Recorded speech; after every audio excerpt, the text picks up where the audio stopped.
Ladies and gentlemen, the president of Walker Manufacturing Company, Mr. Bob Walker.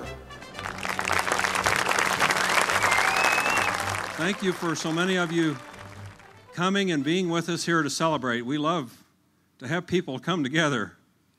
We always have. We've celebrated several times now, reaching milestones. The 10,000th machine was built in February of '91, the 25,000th in January of '96, the 50,000th, which some of you were here for 50,000, was built in August of 2000, and now another 50,000 machines have been built in the last 8 years. Remarkable story and progress for us. I know some of the competitors might say, well, we build 100,000 machines every few months, but some of the big guys.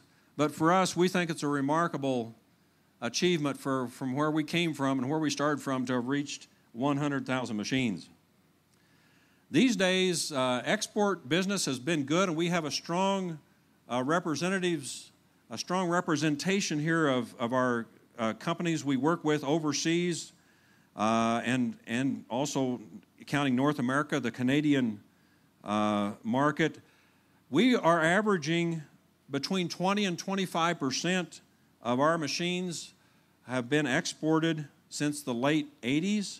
And so we can pretty well do the multiplication and say that around 25,000 machines out of the 100,000 have gone outside the United States. And we're very pleased with the response and the representation that we have in other parts of the world. Today we build between 30 and 32 machines per day.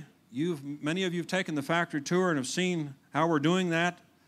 That amounts to an annual production of around 7,000 machines annual. We've been doing that for the last couple of years, building 7,000 machines with 170 employees. We've made in the past years, since some of you have been here, we've made a lot of investment both in additional floor space and also with equipment that is state-of-the-art in metal fabrication. There's been a lot of progress made in that area, and we have tremendous opportunities now as a manufacturer to use numeric controlled equipment and robot equipment to help us be more efficient.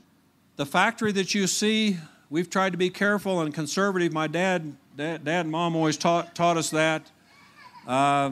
We've tried to mostly use the money that we've been able to make in the mower business and put it back into the business and avoid a lot of debt. That's what our parents taught us to do.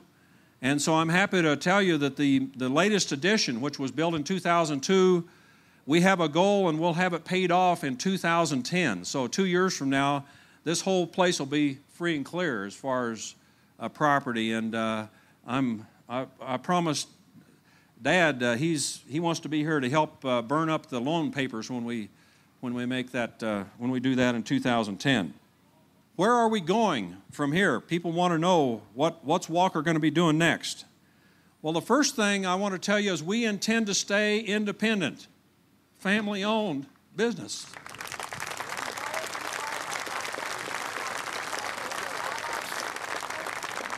There was a man that came into my dad's office quite a few years ago, and he had a plan. He was thinking about, we didn't know it till later, that he had a plan that he might try to acquire our company. And he asked my dad the question, Max, what do you want to do with your business? And he was hoping my dad would say something like, well, we want to grow, we want to expand, we want to get big. But instead, my dad just said one thing. He said, we want to stay independent.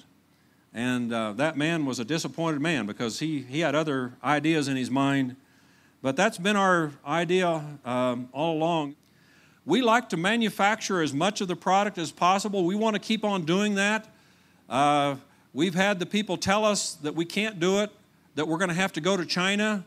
We say no. As long as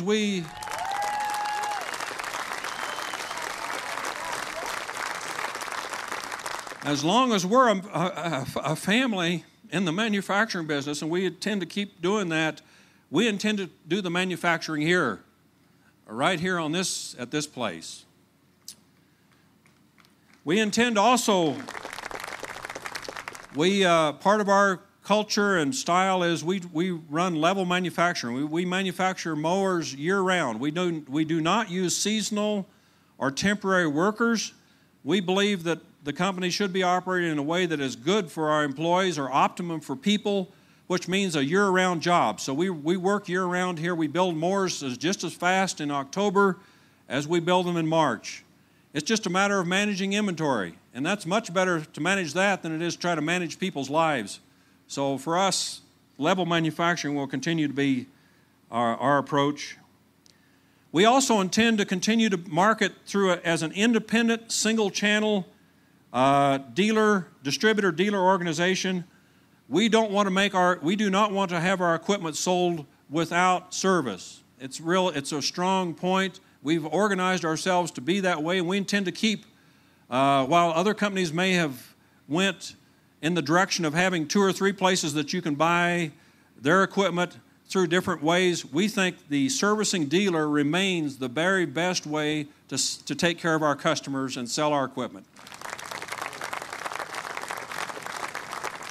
We want to stay with the principles that have brought us this far. And in order to keep those principles, we need to maintain the company operations by passing it and mentoring into the next generation. We're already planning and working. As you can see, we have a next generation in the family, and we're hoping and planning that they'll be able to take the company and go into the next generation. Ownership does make a difference. If this company were to change ownership, I can promise you, as opposed to some people would say, well, everything will stay the same. No, it wouldn't. It makes a difference.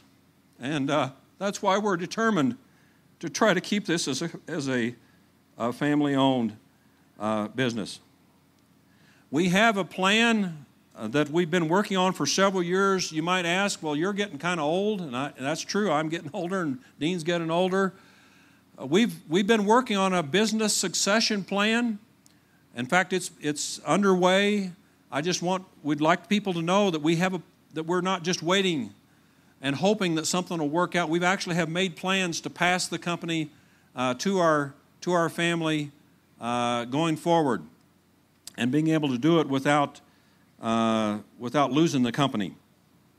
So that's another part of where we're going. Some goals to talk with you about. We believe, as we need to, as the capacity is needed, that in this facility here, perhaps with a little bit of additional investment, we can produce 50 machines per day and 10,000 machines in a year. We haven't been there yet, but that's a goal that we've been talking about for quite a few years, and we expect to see that happen here in the next several years.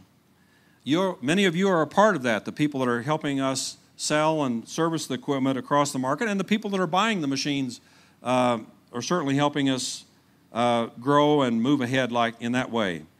We would set a goal to say that we would like to have a 5% market share among U.S. manufacturers. We're currently right at around 3% and have been for several years. We think we can gain some market share going to about 5%. Then other things we'd like to keep on doing in the future, continuing our product improvement, stay ahead. We think that's one way we can stay competitive where we have larger companies that we're competing with. If we'll keep on working to improve our product and keep ahead that way, that'll keep us in the market. We'll also expect to see some new products, which we would say would stay within the specialty power equipment field, which is the area that we're working in now. You'll see some more products coming from us in the future.